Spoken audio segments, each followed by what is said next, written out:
Hi, and welcome to the Faster Way to Fat Loss Whittle Your Waist training. We are so thrilled to have each and every one of you here. My name is Amanda Tress. I'm the founder and CEO of The Faster Way. I'm Alex. I'm a nurse practitioner and I'm the hormone specialist. Yes, and I want to hear, Alex, what is your favorite treat? Oh my goodness, chocolate cake. Oh, yes. Like yes. a flourless chocolate lava cake? Yeah, grain-free chocolate cake. Ooh, That's my so favorite. nice and dense. Yes. Maybe a little bit of vanilla ice cream on the top? Not really. I No? don't like ice cream.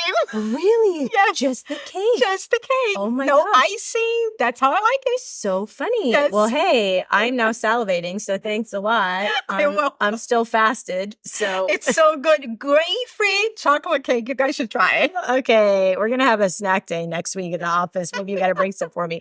I would say mine is donuts. Oh my And goodness, if you've of been course. following me for any length of time on social media, you know that every Saturday after leg day, I load up my kids, my 5 kids, and we drive to the donut shop. And I enjoy every last bite of a donut, or maybe even a quarter Yes. of 4 different donuts. Yes. So yummy. So good. But that's not what we're here to talk about. We're not here to talk about donuts Right. or lava cake. Or chocolate okay? cake. Okay. We are here to talk about banishing the belly fat. We are here to talk about whittling the waist. And there's really 2 conversations when it comes to the midsection fat. True. Or just that midsection that we say, man, I'm feeling like I really want to kind of lean out through this area. Yeah. There is the conversation around fat tissue. Okay. And then there's a conversation around bloating. Yes. And what I find and what you find many times, we have clients coming into the Faster Way and they say, Amanda, I feel pretty good in the morning. Mhm. I'm waking up, looking, feeling leaner than the day before, the week before. But by noon, 3 o'clock, 5 o'clock, I look 7 months pregnant. Right. I look how I did when I was pregnant. And that isn't necessarily due to the fat tissue. It's actually also exacerbated by bloating. And you and I do these trainings often. We talk about belly fat. We talk about the waistline.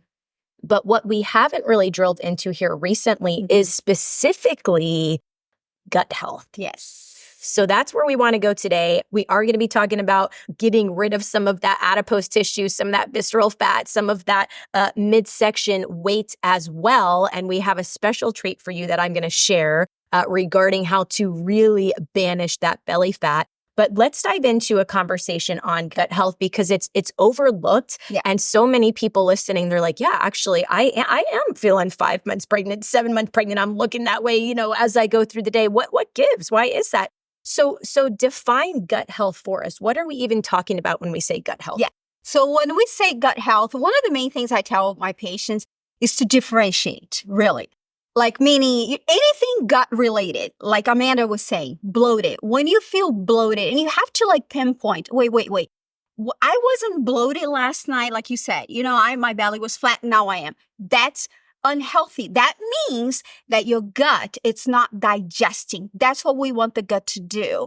We want your gut, your intestine to be able to digest the food so it can help you with energy and a bunch of other things. But it's not limited to bloating. It's also related to, everybody knows, right? Alex, my poop is I'm having loose stools. I'm having constipation. I'm having acid reflux. Anytime that these things come up, or sometimes you don't have any of those, but you're just I'm burping a lot. That's unhealthy. Yeah. So anytime that you don't have any of those issues, that means your gut is in balance. Your microbiome, it's in balance. But one of the things I tell people is this, Amanda, we all have different microbiomes. And because of that, that means that sometimes you can eat some things and you're fine, but if I eat the same thing, I'm not fine. So you have to take that into account. We can't just use gut health as an umbrella for everybody in the world because we all have a genetic makeup of the gut very different. So what you're saying is I might eat a particular food and you will eat the same food, but yet you are leaving that meal feeling bloated. Yes. Perhaps the next day you're feeling bloated. Yeah. Your stomach is sensitive to that. That's really interesting. Let's talk just a little bit about the fact that in the gut, which is really our second brain, we have both good bacteria and bad bacteria. And we don't want the bad bacteria to kind of overrun the gut, but at the same time, we don't want the good bacteria to be minimal. So talk just a little bit about that. Yeah. So what Amanda is saying, basically, your whole body, but mostly in the gut, would notice this. There's always this positive and negative going on. That's what creates balance in the body. That's why you have the bad and you have the good. So the bad has a purpose also, because it's eating the other things, it's releasing inflammatory protein, so your body can detect where cancer is or other things or inflammation things in the body. So you have to have that balance. But then again, like I said, that balance is different from different people. Now, what happens with, let's say, it's not like I can tell everybody take this X, Y, and Z probiotic and everyone on the planet, they'll do well with that. No, because I don't know your gut microbiome, so I don't know what's missing. It could be that your good bacteria is low here and your bad bacteria is up here. Now, the bad bacteria is going to make a lot of gas, a lot of methane. So there's certain tests that we can do to see if that bad bacteria is really growing. And if it is, it's not a matter of killing it. We don't want to take antibiotic and kill the bacteria. Because I used to see that in the office all the time. People would say, well, I went to my doctor because I was bloated. And then I took 3 months of antibiotic, the bloating went away, I feel great, and it comes right back. Oh. Because we really never balanced the good bacteria. Yeah. We only killed the bad one. Yeah. So that can't happen. We have to find a way to balance that. One way that I find in clinic to be able to balance that without recommending a bunch of supplements is to balance your diet, because a lot of the highly processed foods, they have a lot of sugar. Now you're feeding the bad bacteria more than you're feeding the good bacteria. The good bacteria, especially your stomach is sterile. Okay. Basically you have no bacteria in the stomach and in the first portion of your intestinal tract. So you should really never have, like, let's say, bad breath or burping, you really shouldn't have any of that. So right there and then, that's an imbalance of the gut, but it doesn't mean you have a bad bug in your stomach. That just means that the bugs are down there, they're flourishing and they're releasing gas in the upper stomach. So that's what I'm saying. Like, you can't just recommend a probiotic to everybody. The way and you're going to know. Because if you do certain things, you're going to report back to me and you're going to say, you know what? I just changed that one thing in my diet. And I'm not burping anymore. I'm not bloated anymore. Wow, I did not know. I had one lady once, she can't eat, I think it was beans. I don't know. It's a specific type of beans. She could eat X, Y, and Z, but there's one kind of bean she couldn't have it. Interesting. You have to find out, the main things, of course, gluten and things like that. But there are other things that we don't think about very often. Yeah. Okay. So I don't want to get too far ahead, but I kind of want to ask a question related to my initial statement, which is there's two different conversations at play. Oh, yeah. There is shedding the belly fat. There is burning that visceral fat. That's one conversation. Right. And we're going to talk more about that. And we're also going to talk about a way that you can burn fat effectively as soon as next week. So stay tuned. But then we have the gut health and the microbiome conversation. Let me ask you this, though. If our gut is not balanced, okay, will it be more difficult for us to burn fat effectively? So if the bad bacteria is taking over and we don't have enough of that good bacteria, is it going to be really difficult to burn fat? Yes, it will, for several reasons. The main thing that I see, I'll give an example. If I have clients on acid reflux medication because they have bad acid reflux and they're bloated all the time, when I do a test, a lot of times I see nutritional deficiencies. Because the bacteria is the one breaking down the food, not just your enzymes. Yes, your digestive enzymes, hydrochloric acid, and all that stuff. But your bacteria is also breaking down nutrients. And if you can't do that properly, that's why people say to me, yes, I'm bloated, but I also have belly fat. So now you can't fix the cell with the nutrients that you're eating, and now you become more insulin resistant. We had that conversation before. Yes. And all the insulin can't do the work. Now you're holding on to fat. Wow. So it is a vicious cycle if our gut health is not imbalance, if it's not positive, Absolutely. then we are going to have an even harder time burning the fat. Yes. So we're going to share our 3 secrets for really improving your gut health. And again, this is a new conversation for many of you. Some of you, you've heard of gut health. You heard of, I should just take a probiotic, this or that. Maybe have some sauerkraut. But you haven't really kind of drilled deep into this particular topic. So 3 secrets for improving gut health. First and foremost, and we touched on it, is transitioning to a whole food diet. That doesn't mean I'm driving to Whole Foods and only buying food at Whole Foods. It means food that comes from the ground or has a mother. It is food that is organic. It is food that is meant to be processed by our bodies. Yeah. We're not going in the middle of the grocery store and picking up all these packaged goods and having all the cookies and the pastas and the cakes, even though we asked you to share your treat. Right. And I do love my treat. On Saturday, we kind of tripped you up with that question here. But let's talk about the value for the gut of whole food nutrition, and even talk just a little bit about gluten-free, dairy-free as well. Yeah, that's a big one. So I feel like when you talk about whole food nutrition, I think a lot of people think it's overwhelming. It's a lot of work and all this stuff. But in the long run, it's going to be good for your gut. That's what feeds your gut. Your bacteria, think of the soil, right? Think of the soil. So it grows plants. So that's basically what we have in our gut. We have these dirty little guys and the good little guys. So they all need those plants, whole food nutrition and protein so they can exist because they want to exist in a good environment. Now, if you're feeding them high processed food, let's say one of the things that I'm really, really picky about, because you just mentioned about how the gut is related to the brain. Yes. In a lot of highly processed foods, you find a lot of dyes, right? So red number 40 is one of those that we know it's related to ADD, to, a lot of anxiety, especially in kids. So it's feeding the bacteria lead sometimes. That's what those coloring agents are made from. So you really don't want to intoxicate, because that's how it starts.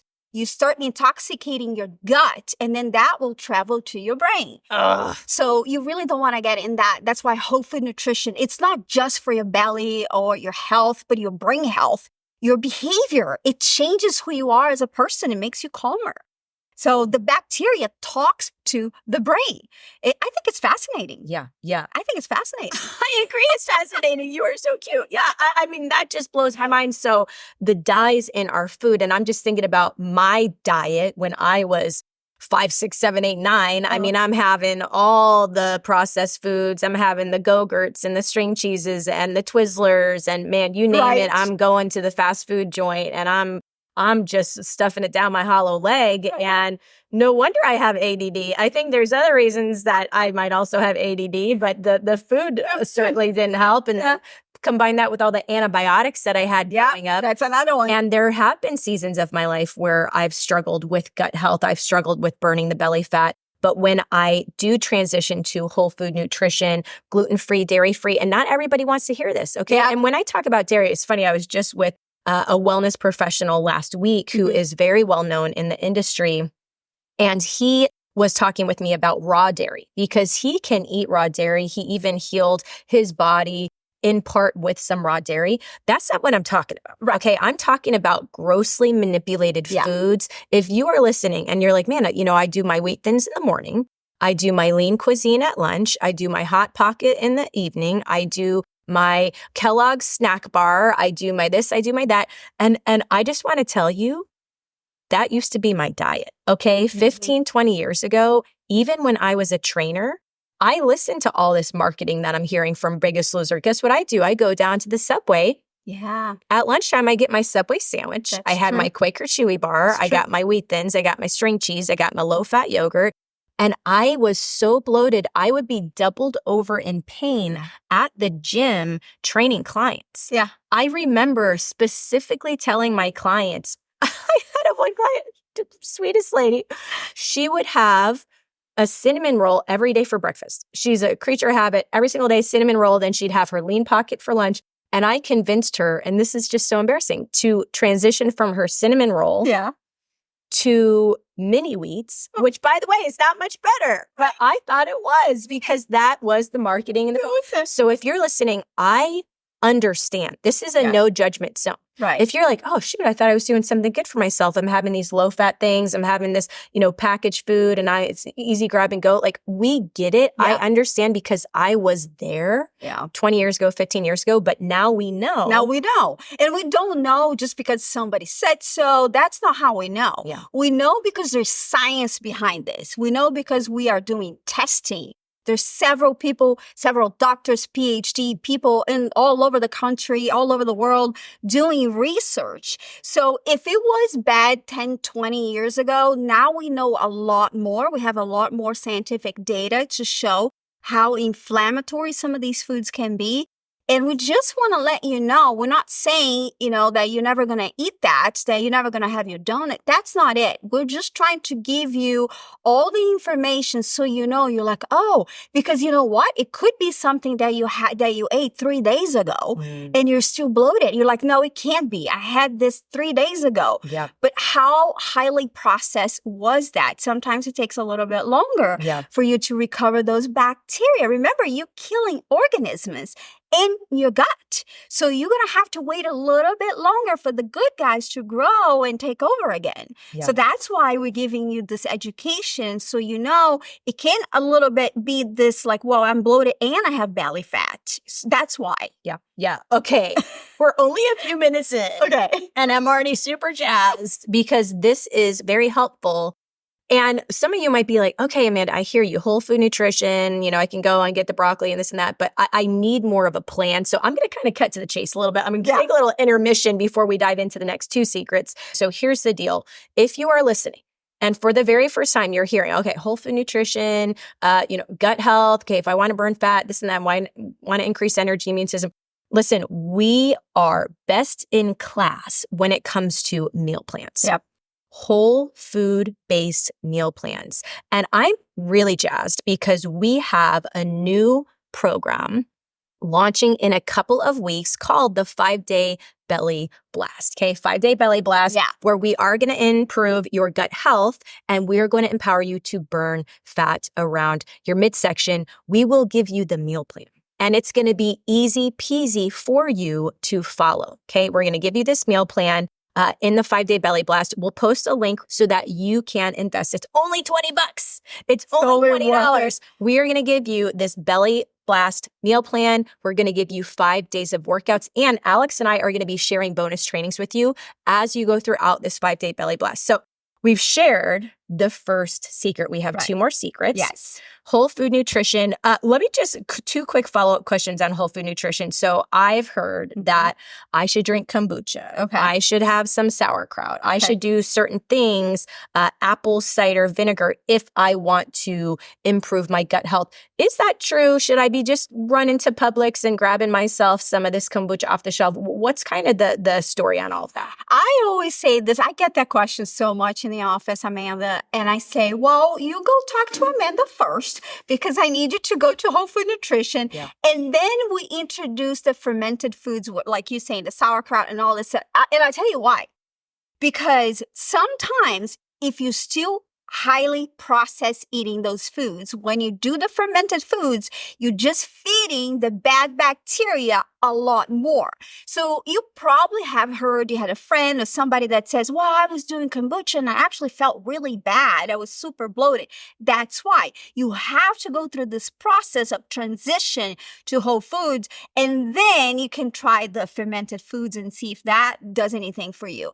Now, the second thing is the apple cider vinegar. I think that's a nice little trick and it's very, very helpful for when you have the donuts or when you have the chocolate cake and you feel a little, and you can drink the apple cider vinegar after you eat something heavy or a heavy meal or something like that. But it's really not the cure. It's not really going to treat all the problems. We really want to balance that bacteria. I love what you said because that is so true. We really want to balance the bacteria with whole food nutrition. Yeah. So the very first thing we want to do is join the 5-Day Belly Blast and follow that meal plan. We get into a situation where we're having this whole food nutrition, the organic foods, we're balancing out the bacteria a little bit more. And then maybe after a few weeks, we start reintroducing or introducing for the first time the kombucha, the sauerkraut. That's yeah. really interesting. And sugar is to blame for a lot of this. Yes, absolutely. Yeah, We don't. Then again, going back to the sugar, it's so easy for you to feed the bacteria those bad sugars, and that the bad guys are going to be growing. You don't want that. Yeah. Okay. Let's talk about hormones. Okay. We've got to talk about hormones because there's certain times in my life where I am feeling bloated, and it's not because I haven't been eating healthy. It's actually because my hormones are a little bit out of whack, or maybe it's whatever time I am in my cycle. So when am I feeling bloated? Is it when my estrogen is high? Is it when my progesterone is high? Is it when my progesterone is low? When am I feeling bloated? Okay. So here's something fascinating about this question that I absolutely love it. They just discovered, I want to say a few years ago, there's a group of bacteria in the gut we call metabolome, which breaks down estrogen. It's very interesting. So when your estrogen is high, you're more likely to feel bloated. Okay. We all do. As females, that's kind of like one of the things that happens. You're like, oh my goodness, I'm on my period and I'm so bloated. That's because those types of bacteria, they're overloaded with so much estrogen. There's certain things we can help during that period, but a lot of times it's also genetics. It's a common process. You know, all women, we kind of know, oh yeah, I'm bloated for a little bit and that's going to get better. The only problem is, let's say, if you consistently feel bloated and it's uncomfortable to the point where, like you said, you know, I'm in pain and all this. And plus, Alex, my breast is so sore. Yeah. That is also related to your gut bacteria. What? Now we know that. We're not talking about that. We're talking about this. But wow. Since you mentioned estrogen, you're like, wait, how is that even a thing? Yeah. I'm bloated and my breast hurts so much because it's all in the same gut.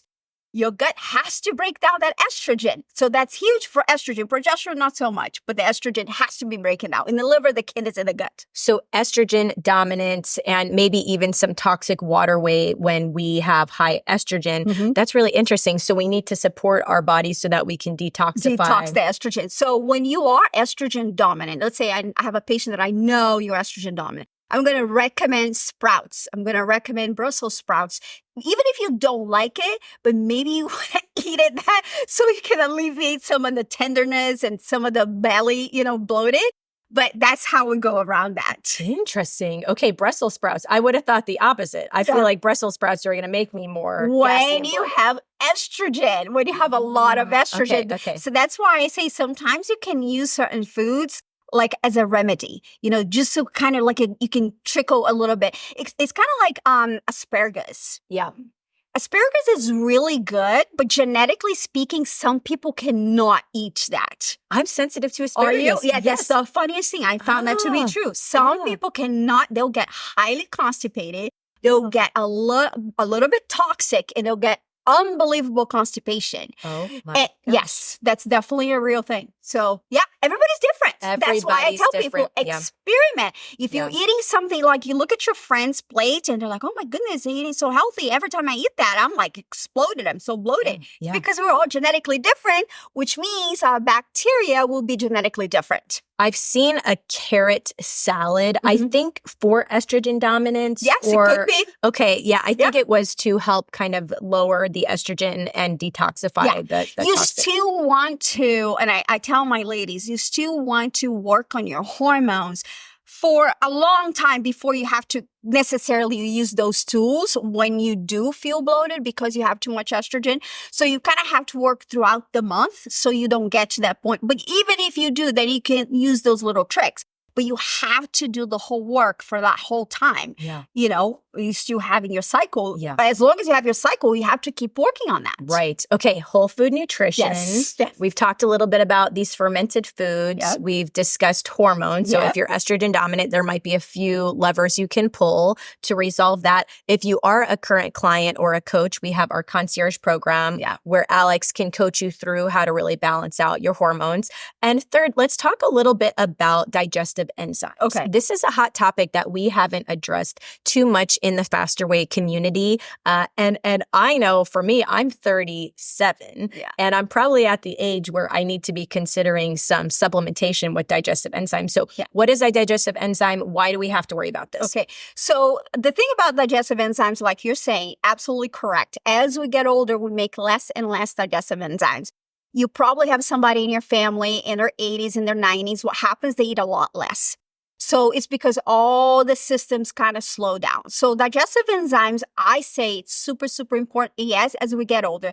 But also for people that are on medication that they take as an anti-acid medication, they will not absorb the nutrients as they should. So the digestive enzyme, it doesn't cancel the medication, but it does help to break down the food for you. Now, digestive enzymes are exactly what we're saying. Those are proteins from plants or from animals that breaks down the food in your gut for you. So your organism doesn't have to do that. So it's very helpful to introduce that when you have bloating, when you have reflux or other things, or when you're just trying to lose the belly fat, because like I said, the digestive enzymes will digest the food. So now you have the nutrients. And as older we get, unfortunately, everything just slows down. So we need a little bit of help there. Oh my goodness. If you want to whittle your waist, you cannot simply do 1,000 crunches a day. Right. You have to mind your gut health. You have to really put some of these other items into consideration, because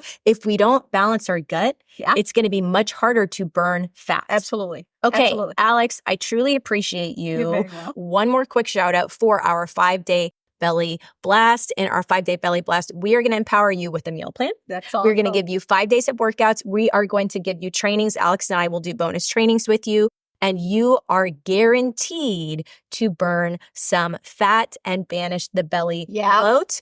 I love our 5-day programs. They're some of my favorite programs that we do. It's so fun. Only $20. It's a complete no-brainer. Yes. So we can't wait to see you in the 5-day belly blast.